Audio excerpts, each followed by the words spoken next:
Evaluating what you have at DN, how important was adding a guy like TJ Davis to that repertoire? It was really important from the perspective that when you go back and forth between different defensive philosophies, which traditionally Florida State had been a 4-down team, and then they had kind of started to morph into a 3-down team, and now we're back to being a 4-down. There was a little bit of a hole in the DN recruitment. Not in that we have tremendous players on campus, but in terms of what we were looking for was a little bit different maybe, and we needed to fill that void in this class. And I feel like with both kids, Josh is already on campus, and then TJ, we were able to at least take some steps into getting some of the end depth back to where we needed to be. What's the most important thing for TJ moving forward as he prepares for the college game? Well, he's just so new at the position. He's going to need development in every aspect of his life. But I think the most important thing is for him to come ready to work, come in prepared, know that the transition from high school to college is going to be a significant jump, and embrace everything that there is to embrace about what it means to be a player at Florida State. And if he does that, I think he's going to do just fine. You said there were no backup plans if you didn't hit on the guys that you did hit on. Is that just a matter of these guys fit, that's what the players that you already have, or you really just wanted them that badly that nobody else could do? Well, you just have to make when you only have a couple weeks to recruit, you just have to make some choices on how you want to best allocate your time. And, for example, with TJ, we did not want to bring 3 or 4 or 5 defensive ends on campus this last weekend, knowing we were only going to take one. One because out of respect for our time and in terms of managing it, but more importantly out of respect for their time. If we were going to bring guys on campus that we really had no intention of taking, we didn't feel like that was right for them either. So we picked who we thought was the best one and the best fit, and we went all out on him, and we're fortunate that it worked out for us, and I'm really excited that it did. So you've been on campus just a little bit of a short time.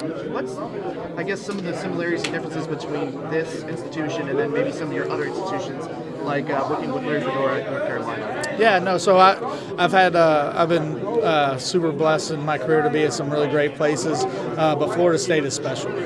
Just the tradition and the history and the passion that people have for the program, and then you walk around and you see Coach Andrews and you see Coach Bowden, and these are legends in our game, and I'm humbled and honored to be part of it, and I'm really excited to get this thing going.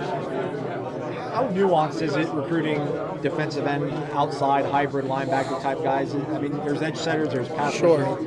How much of a nuance is there for a guy at your position? So when you're looking at defensive ends, obviously the skill set that you're looking for is really important, right? So there are those, kind of hybrid outside linebacker rushers. Sometimes those guys fit better in a 3-4 system, for example. For us being a 4-down front, we need guys that obviously can rush the passer, have great length, but we also need them to be able to play the run. And so finding that combination of length, size and speed is always a little bit tricky, especially late in the process. But with TJ, I think we did find that. Marcuston, how does he kind of fit into the role for you guys? Marcuston from Tennessee, his last name is not really tight end. Yeah. Is he going to be strictly tight end, or do you guys? No, he won't be with us. Yes, yes, sir. What's the first thing that you look for when you first see the tape of a new defensive end player? Obviously I watch it more than once, right? So the first time through, it's kind of just me getting a general feel for their style of their game. You're looking for the flash plays. For me, when I look at a highlight, I want to see, okay, they put it on film, so that means they have the skill set to do it, right? And then you start digging a little bit deeper. And as I watch it for a second and third time, and I start watching some game tape, you look at habits, you look at pad level, you look at strike, you look at get off the ball, you look at the ability to bend and rush the passer. All of the things, all the facets and skill sets that are going to make you successful, you're looking to check those boxes as many as you possibly can. And, to be honest, most guys can't check every single box. But that's also what you're here to do, is develop and hone some of those skills that maybe that aren't there. But what you're looking for is, do they at least have the ability to do the things that we're asking them to do? And when you find that, you find a guy that you're able to coach. And does that apply for all positions, just defensive end? I mean, because you've been linebacker coach as well. Yeah, generally you're looking for the raw skill set. Each position's a little bit different. For example, at linebacker, for me, I was always looking for someone who had great feel and instincts behind the football. When they're playing at that second level, you want to see that they have great feel in the box. A little bit different for a defensive end, right? So the things that you're looking for. But each position has the things that make it unique to that specific position on what you need to be successful, and those are the boxes you're looking to check. Is it the cupboard that you guys inherited, or is there anything about you and Coach Fuller that makes you want to stick with 4 down line? And what is it philosophically that you just feel is the best? That's the best fit for you guys. Well, I mean, we're going to be multiple defensively, and to be honest with you, we're still in the infancy stages of really talking through what Coach Fuller is going to install and implement on defense, but we're going to base out of a 4 down, and I'm sure we'll have different nuances within it. But a lot of that's just philosophical. In my career, I've been part of 4 down and 3 down, and I think there's strengths and weaknesses with every defense that you could play.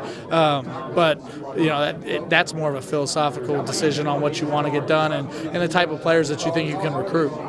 Everybody wants to be multiple, but in this day, can you really switch between 3 and 4 down line? Well, I think the key in anything, whether you're talking about multiplicity in front, coverage, pressure, whatever it is that you're talking about, is you have to, number one, have really good teachers on your side of the ball, but have not as many same as concepts that carry over to the players, because in my opinion, really good coaches have the ability to teach in a conceptual way, right? So you're not just memorizing each defense within itself, but it fits into a bigger picture philosophy. And that's important, how you term the defense, how you structure your teaching, how you install it. So it is a systematic approach to teaching.